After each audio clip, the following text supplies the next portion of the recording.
A'udzu billahi samil alim minasyaitonir rajim. Bismillahirrahmanirrahim. Alhamdulillah wassalatu wassalamu ala Rasulillah wa ala alihi wa sahbihi ajmain. Amma ba'd. Assalamualaikum warahmatullahi wabarakatuh. So mga kapatid sa pananampalatayang Islam, tayo po ay magsasagot sa katanungan ng ating kapatid, inshallah, na pinadala sa atin sa pamamagitan ng WhatsApp, no? At ito po yung kanyang katanungan. Assalamualaikum warahmatullahi wabarakatuh, Sheikh. Wa alaikumussalam wabarakatuh. May gusto lang po akong itanong. May sunnah po tayo ng 6 days na fasting after the month of Ramadan. Tanong ko po, sa sunnah na pag-ayuno like Monday, Thursday, at mga white days sa 6 days of Shawwal, etc., maaari po bang mag-niyat ng higit sa isa? Fasting, example for fasting for Monday, niyat Monday fasting, ang utang ng Ramadan. Jazakallahu khair. Okay. Maganda po yung katanungan na yan since na patapos na po ang buwan ng Shawwal at sa mga may pagkakataon at may kakayahan na mag-ayuno ng 6 na araw ng Shawwal, mga kapatid sa pananampalatayang Islam, ay mag-ayuno dahil ito ay napakalaking biyaya, mashallah. Ito ay alisunod sa sinabi ni Propeta Muhammad, man sama Ramadan thumma taba'a 6 ayami Shawwal fa ka'annama sama ad-dahr aw sana, kama qala Rasulullah sallallahu alaihi wasallam. Sino man ang nag-ayuno sa buwan ng Ramadan entirely, ay sabihin ko na kumpleto niya ang pag-ayuno sa buwan ng Ramadan at sinundan niya ito ng 6 na araw na sa buwan ng Shawwal, ay ang ganda pa rin ito ay para siyang nag-ayuno entire year. Mashallah, tabarakallah. So ang 6 na araw, ito man ay pagka magkakasunod-sunod na 6 na araw, o ito man ay alternate days na araw, or di naman kaya itataon niya ito every Monday and Thursday, no? With this, of course, with the same intention, double intention niya para sa 6 na araw na pag-ayun ng buwan ng Shawwal, at the same time intention niya para sa Monday, or mag-ayun siya ng layunin para sa Thursday, o kaya isasabay niya ito with double intention during the 13th, 14th, 15th day of Shawwal na tinatawag na Ayam al-Bid, white days of fasting.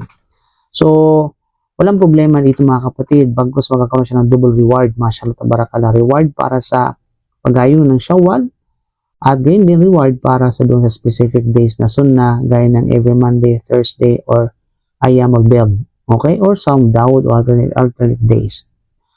At of course, mga kapatid sa pananampalatayang Islam, kapag ang layunin niya ay pagsamahin niya sa iisang performance, sa isang execution, ang dalawang layunin sa pagitan ng layunin ng tatawo or voluntary, at the same time layunin para sa wajib na ito ay qada, na ito ay sabihin natin, halimbawa mayroong qada, meron siyang sabihin natin, no, babayaran para sa utang niya doon sa buwan ng Ramadan na hindi niya napag-ayunuhan. Halimbawa sa kababayan, mayroong menstruation during the Ramadan. So, ilang araw yon, halimbawa, no? So, babayaran niya sa pagkatapos ng buwan ng Ramadan. At nagkataon ito ay sa buwan ng Shawwal.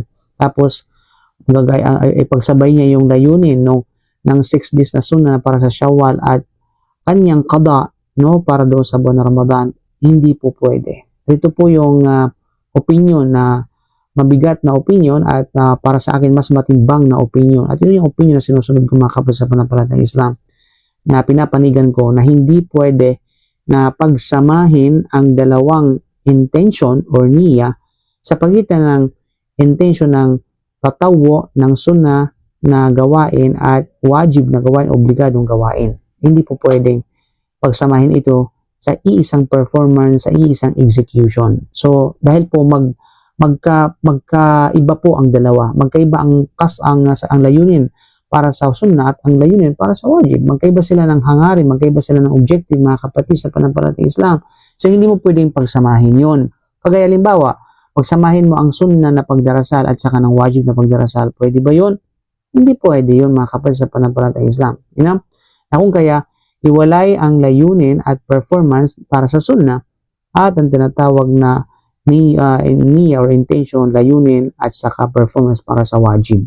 So, magkaiba po yan. Hindi mo pwedeng pagsamahin ang dalawang layunin. Na kung kaya, kung ikaw ay magsagawa ng sabihin natin ng qada, okay, sa buwan ng Shawwal, para lang sa qada yun. You know?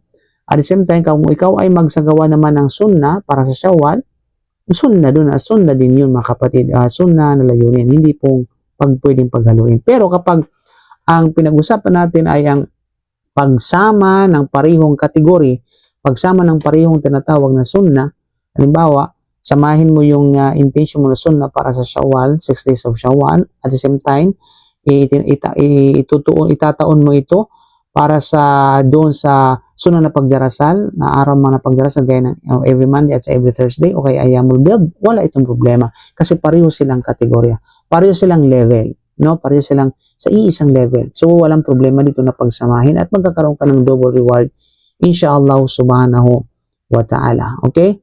So yun mga kapatid sa pananampalatayang Islam. At the same time, pinapayuhan ko na sino mang magsagawa ng 6 days of Shawwal o fasting, mga kapatid, so kinakailangan nabuunan niya yung pag-ayuno sa buwan ng Ramadan. Kasi sa Islam, man sama Ramadan. Ibig sabihin, sino man na nag-ayuno sa buwan ng Ramadan.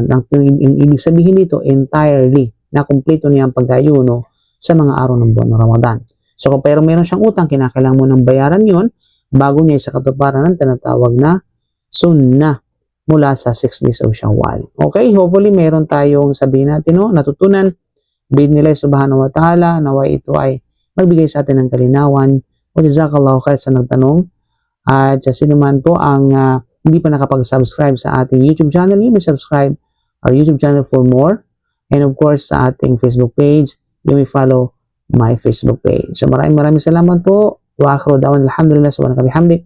Asyhadu an la ilaha illa anta astaghfiruka wa atubu ilaik. Assalamualaikum warahmatullahi wabarakatuh.